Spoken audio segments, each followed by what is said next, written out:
तो यही जो अब समझो परीक्षित महाराज विभाजन नहीं है जो आज लोग विभाजन करते रहते हैं।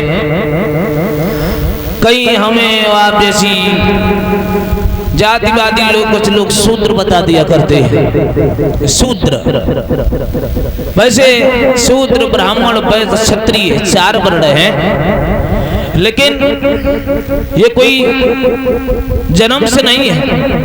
कर्म से व्यक्ति शूद्र बनता है, कर्म से क्षत्रिय बनता है, कर्म से ब्राह्मण बनता है, कर्म से वैश्य बनता है। ब्राह्मण कोई जाति नहीं कहेंगे आप।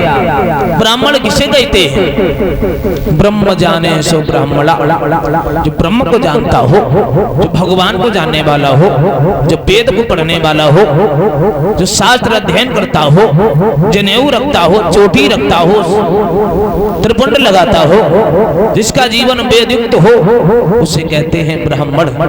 ब्राह्मण कोई जाति से लेना देना नहीं, कर्म से ब्राह्मण बना जाता है।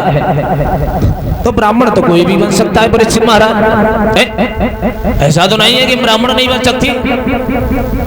फिर आ गया बोले क्षत्रिय।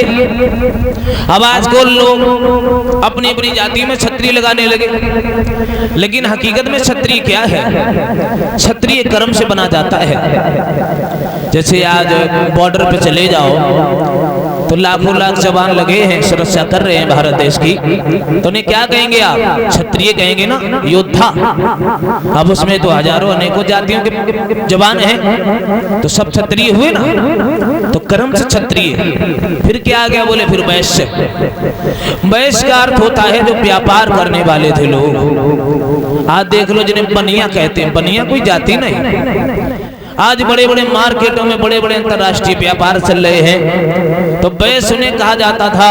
जो व्यापार करते थे उन्हें वैश्य कहा जाता था, वैश्य कोई जाति नहीं। इसके बाद क्या आ गया? शूद्र।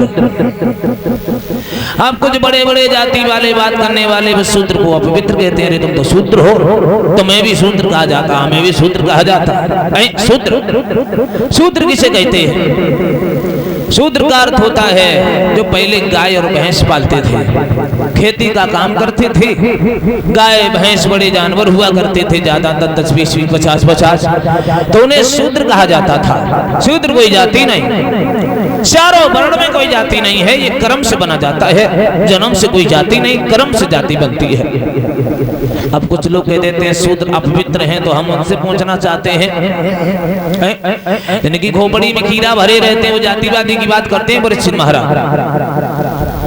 वैसे बताया गया कि शूद्र किसे कहते हैं। अच्छा, हम लोगों से पूछते हैं, जो लोग ये कह देते हैं कि शूद्र हो तुम। शूद्र तो सबसे पवित्र हुए, कैसे हुए परीक्षित महाराज?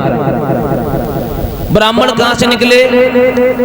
तो अभी तुम पूछ तो लोग कहेंगे ब्राह्मण हुए सर से पैदा, भगवान के सर से ब्राह्मण का आविर्भाव हुआ।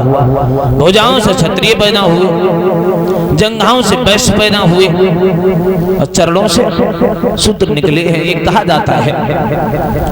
तो हम उनसे ये पूछना चाहते हैं, चरणों से तो गंगा जी का भी प्रादुर्भाव हुआ है परीक्षित महाराज। गंगा जी भी चरणों से निकली है। तो जब गंगा जी को लोग इतना पवित्र मानते हैं, खूब हनान जाते हैं, डुबकी मारते हैं, और भगवान के अगर लोग पूजा करते हैं तो पैर ही छूते हैं, भगवान के चरण में ही तो पूजा करते हैं। अगर शूद्र भगवान के चरणों से निकले तो वो शूद्र कहाँ से अपवित्र हो गया? लेकिन नहीं, ये तो रही समाज की बात है। यहाँ तो जातियां 2 हैं, स्त्री और पुरुष, दूसरी कोई जाति नहीं। मानव जाति हमारा, और मानव धर्म ही हमारा मानव धर्म है। सनातन का अर्थ किसी जातिवादी का नहीं लगता है। सनातन कोई छोटा शब्द नहीं है कि हम सनातनी हैं, हम तुम्हें नहीं छोड़ेंगे। अरे सनातन तो पूरा विश्व है। सनातन का अर्थ है जिसका कोई ना आदि है ना अनंत है, उसे कहते हैं सनातन। इस सनातन के अंतर्गत में हाथी से लेकर चींटी तक जीव आते हैं। सनातन में हजारों अखिल कोटि कोटि ब्रह्मांड समाहित हो जाते हैं। सनातन का न कोई आदि है न अनंत है, जो हमेशा था है रहेगा, वही उसे कहते हैं सनातन। आजकल लोग छोटे छोटे सनातन बना ले, बोले हम सनातनी हैं, लड़ाई करते रहते हैं, सनातनी है, बोले फलाना युद्ध कर दिया। अरे सनातन तुम्हारा नहीं, सनातन सारे विश्व का है, वो सनातन परमात्मा है। तो काय को छोटे छोटे सनातन बना के लड़ाई करते रहते हैं, देख लो आज समाज में। इसलिए सनातन शब्द बड़ा व्यापक है, बड़ा शब्द है, छोटा शब्द नहीं है। जैसे समुद्र है ना, तो ऐसे हजारों कोटि कोटि समुद्र इकट्ठे हो जाएं तब उनकी तुलना नहीं कर सकते, वो है हमारा सनातन धर्म। बोलिए भारत माता की। अब आओ उसी जगह पे